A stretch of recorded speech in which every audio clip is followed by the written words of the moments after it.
امروز میخوام 4 تا کشش خیلی موثر برای درده گردن اول دستتون رو به سمت پشت میبرید، با دست مخالفتون گردن رو به سمت مخالف میکشید، نگه میدارید. حرکت دوم دوباره دستتون رو پشتتون میبرید، گردنت رو به سمت پایین و جیب مخالف کشش میدید، 20 ثانیه نگه میدارید، گردنتون رو به سمت مخالف میچرخونین و باز 20 ثانیه نگه میدارین و 3 بار تکرارش میکنین.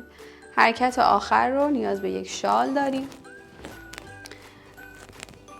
با یک شال یه دونه شال میگیرید به این صورت و کشش رو اعمال میکنین.